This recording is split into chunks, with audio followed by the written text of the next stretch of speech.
We're in my R&D kitchen that we just opened in August, so 6 months ago, not even, and it's very exciting to me to have this much room and to have all this equipment and to have help, because up until now, the crackers, the pretzels, and the cookies were all something that I made in my kitchen by myself at home.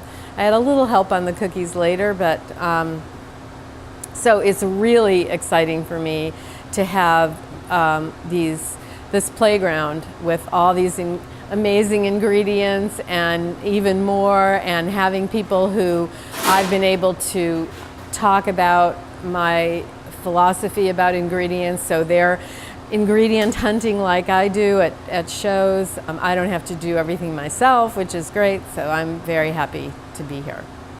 Unfortunately, in some ways, fortunately for us in other ways, we're still the only company doing this kind of product, these kinds of products where we're using whole, real, organic ingredients. And that matters a tremendous amount to our bodies, to the earth, to the future of eating. It was a big risk to assume that there would be other people that would want to eat that kind of food as well, but the more we got into this, the more clear it became that people are literally starving for this kind of food.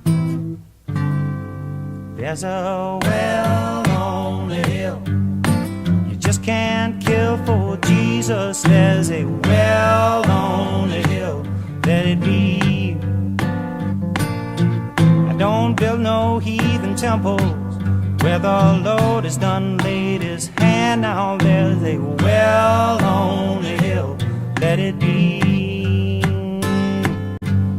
There's a lot of things that excite me about our products.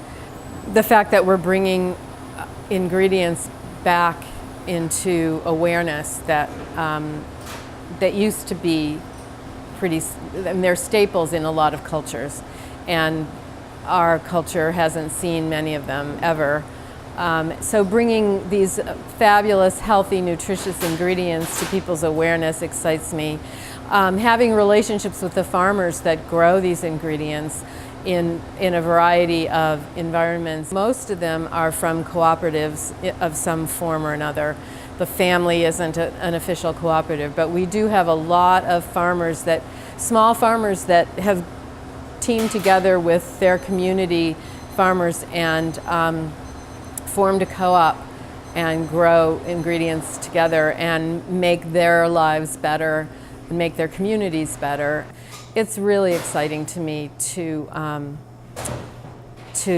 partner with the farmers doing that. That we're big enough now that we have direct relationships with the growers. We don't go through middlemen. And I think the other thing that excites me is just what we're doing here, that we have over 200 employees. I like to believe that we're improving the quality of their lives too. We're exposing them to a consciousness, besides just giving them a good job, we're exposing them to a way of thinking and eating and different ingredients and different food, and offering them a better life too. And that's, I see that happening, and it's a side benefit when you think about starting a company. I didn't think about how many people we would be hiring, and that's a very cool thing to me. I still identify as a healer. I was a therapist for almost 30 years. I just see now I have this whole different platform of healing people. Instead of one-on-one or two-on-one in an office, I get to feed people, which is great. So we are healing the planet. We are healing humanity one by one, tummy by tummy, mouth by mouth, and inspiring conscious eating, because when food tastes good, you can make better choices. You don't have to eat junk, and you don't have to eat things that taste bad because they might be good for you. You can get both, and that's what I absolutely know is true, and that's who we are. Our crackers are pretty well distributed in this country, in Canada, and they're getting traction in other countries as well. But I really want people to see our cookies and our pretzels and some of the new products that are coming out too, because This is a really good example of offerings that people can eat feeling better about them, but also begin to change their palates so that kids don't have to grow up eating cookies that are so sweet now that I can't eat them because I've adjusted my palate. You know, when we first brought the crackers out, for example, people complained that they weren't salty enough because they're used to chips with a whole layer of salt on them that hits your tongue in a really strong way. You know, after a few days of eating them, you don't notice that they're not super salty. And it's the same thing with the cookies and sugar. They're not real sweet when you first taste them, and it may be different than what you're used to. That you don't have to have super sweet food to satisfy your sweet tooth and to really enjoy something.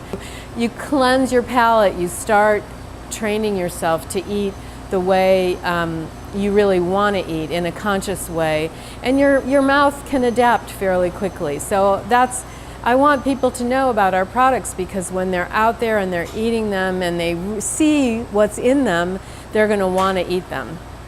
Plus, you'll feel better if you're eating our products, so that's always a good thing.